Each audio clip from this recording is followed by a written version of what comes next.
Audio clip number 3، اس میں انشاءاللہ سورہ بقرہ کی آیت نمبر 1 سے لے کر 3 تک کی تلاوت، ترجمہ اور تفسیر صراط الجنان سنیں گے۔ بسم اللہ الرحمن الرحیم۔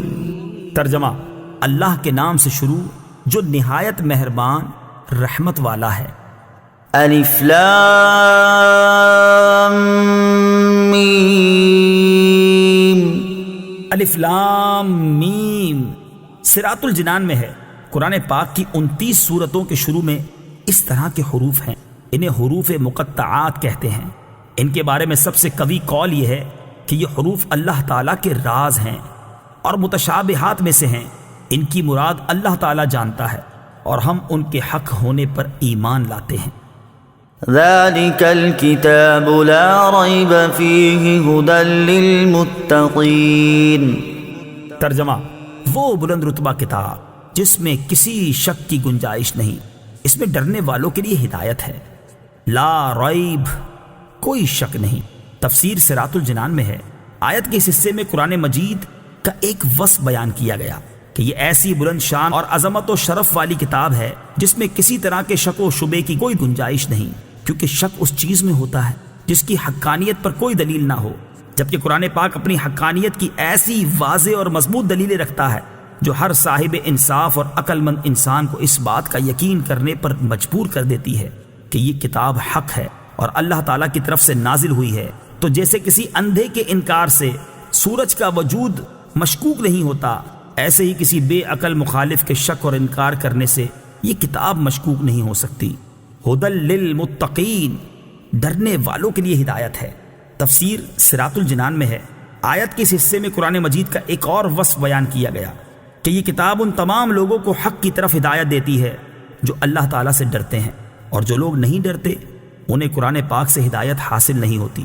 یاد رہے، قرآن پاک کی ہدایت و رہنمائی اگرچہ مومن اور کافر ہر شخص کے لیے عام ہے، جیسا کہ سورہ بقرہ کی آیت نمبر 185 میں اللہ تعالیٰ نے ارشاد فرمایا، ھدی للناس، یعنی قرآن مجید تمام لوگوں کے لیے ہدایت ہے۔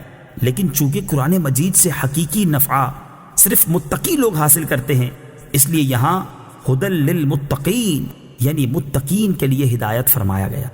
تقویٰ کا معنی ہے نفس کو خوف کی چیز سے بچانا، اور شریعت کی اصطلاح میں تقویٰ کا معنی یہ ہے کہ نفس کو ہر اس کام سے بچانا جسے کرنے یا نہ کرنے سے کوئی شخص عذاب کا مستحق ہو، جیسے کفر و شرک، کبیرہ گناہوں، بے حیائی کے کاموں سے اپنے آپ کو بچانا، حرام چیزوں کو چھوڑ دینا اور فرائض کو ادا کرنا وغیرہ۔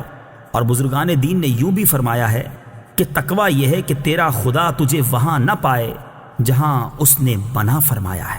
الذين يؤمنون بالغيب ويقيمون الصلاة ومما رزقناهم ينفقون۔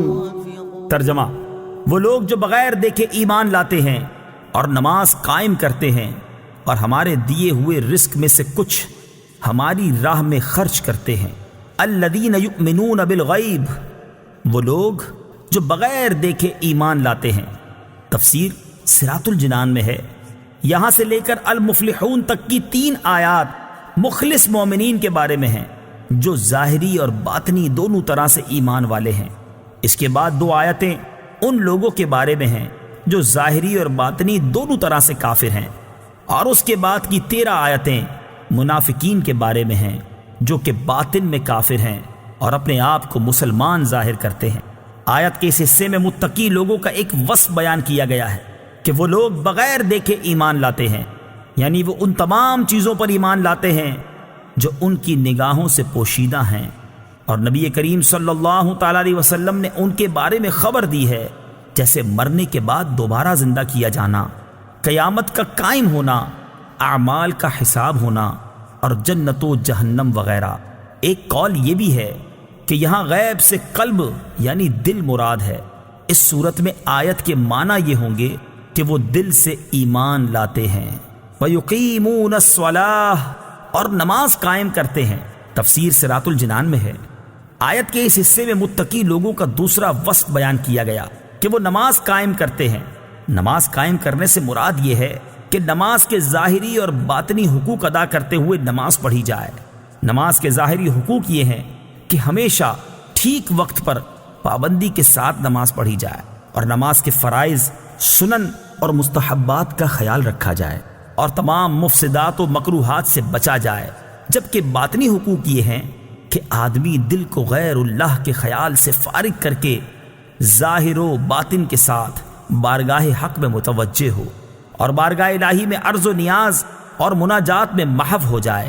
حضرت عقبہ بن عامر رضی اللہ تعالی عنہ سے روایت ہے، سید المرسلین صلی اللہ تعالی علیہ وسلم نے ارشاد فرمایا، جو بھی مسلمان اچھے طریقے سے وضو کرتا ہے پھر کھڑے ہو کر اس طرح 2 رکعت نماز پڑھتا ہے کہ اپنے دل اور چہرے سے متوجہ ہو کر یہ 2 رکعتیں ادا کرتا ہے تو اس کے لیے جنت واجب ہو جاتی ہے۔ حضرت ابو سعید خدری رضی اللہ تعالی عنہ سے روایت ہے، حضور اقدس صلی اللہ تعالی علیہ وسلم نے ارشاد فرمایا، جس نے جان بوجھ کر نماز چھوڑی تو جہنم کے اس دروازے پر اس کا نام لکھ دیا جاتا ہے جس سے وہ داخل ہوگا۔ وَمِمَّا رَزَقْنَاهُمْ يُنْفِقُونَ، اور ہمارے دیے ہوئے رزق میں سے کچھ ہماری راہ میں خرچ کرتے ہیں۔ تفسیر صراط الجنان میں ہے، آیت کے اس حصے میں متقی لوگوں کا تیسرا وصف بیان کیا گیا کہ وہ اللہ تعالیٰ کے دیے ہوئے رزق میں کچھ اللہ تعالیٰ کی راہ میں خرچ کرتے ہیں۔ راہ خدا میں خرچ کرنے سے یا زکوٰۃ مراد ہے، جیسے کئی جگہوں پر نماز کے ساتھ زکوٰۃ ہی کا تذکرہ ہے، یا اس سے مراد تمام قسم کے صدقات ہیں، جیسے غریبوں، مسکینوں، یتیموں، طلباء، علماء اور مساجد و مدارس وغیرہ کو دینا، نیز اولیاء کرام یا فوت شدگان کے ایصال ثواب کے لیے جو خرچ کیا جاتا ہے وہ بھی اس میں داخل ہے کہ وہ سب صدقات